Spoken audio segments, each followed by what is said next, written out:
For more than a decade, Jesse Tyler Ferguson made us laugh on the small screen playing the beloved Mitchell on the hit TV show Modern Family. Well, now he is returning to the stage, starring as the eccentric author Truman Capote in an immersive one-man show. True has already been extended 3 weeks because of the overwhelming demand. It's playing right now at a venue called House of the Redeemer in New York's Upper East Side. Jesse Tyler Ferguson joins us now. Jesse, it's so great to have you here on Daily. Thanks for being here, and congratulations on the show extension. Thank you. Come on, that's fantastic. All right, so you have said that you've been long fascinated by Capote. Tell us about his writing and what it was about him that made you want to pursue this role. Well, I had to read In Cold Blood in high school, and I remember being so fascinated by this book, and it's such a dark book, and I was sort of, as a kid, I was like, I can't believe I get to read this book, and it felt like such an adult theme. So I was just always immediately fascinated by him. But then as I grew older, I became fascinated with his life and just sort of the person he was. And, you know, then I embraced performances by like Philip Seymour Hoffman, and I watched Ryan Murphy's TV show. It's like, I love the fascination with him as a character as well.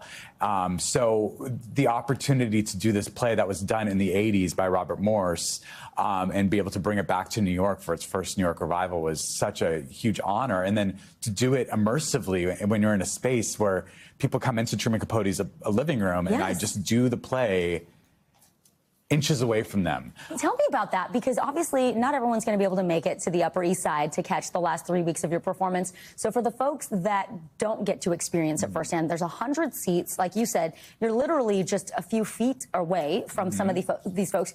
You're a seasoned veteran, but what is it like to perform in a space like that night after night? It's great. I mean, I love, like, last summer I was doing Shakespeare in the Park for 2,000 people. So to be able to do something like this for 100 people is so exciting.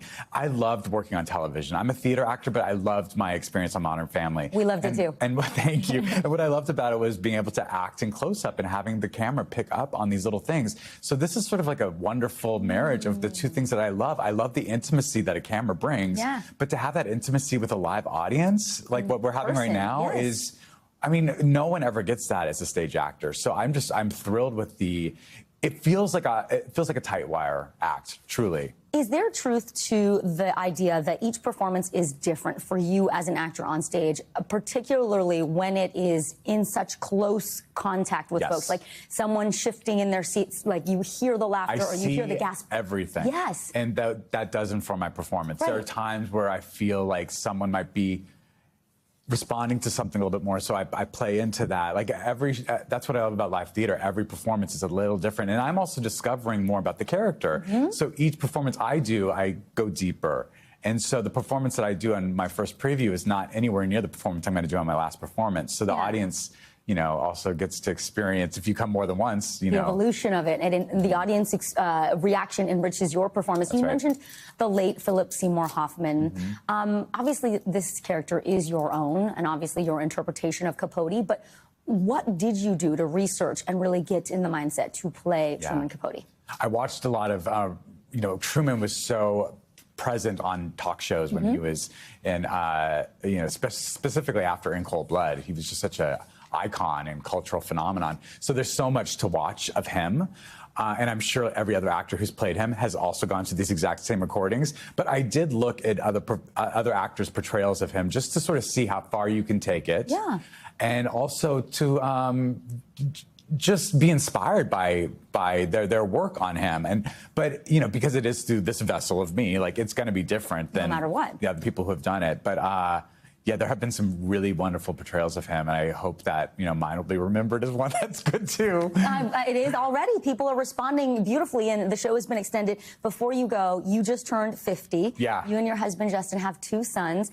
Share with us a little bit about what's happening at home, what you're grateful for right now. Oh my gosh, well, I'm very grateful to be a dad with a job. My kids are actually with me in New York right now. I'm taking them to go see the revival of the 25th annual Putnam County Spelling Bee, which I was in the original cast of on Broadway 20 years ago. And so I get to take them to go see it off Broadway with this brilliant new cast. Fun. How old are they? They're 3.5 and 5, almost 6. Oh, that's ambitious, yeah. But do you think they'll be captivated? No, they're really good? I've taken them to the theater before, and they're good. They're really good theater goers. Oh, we love it. Jesse Tyler Ferguson, we're so happy to have you here. Thank you, and congratulations. Thank you. Appreciate it. We thank you for watching, and remember, stay updated on breaking news and top stories on the NBC News app or watch live on our YouTube channel.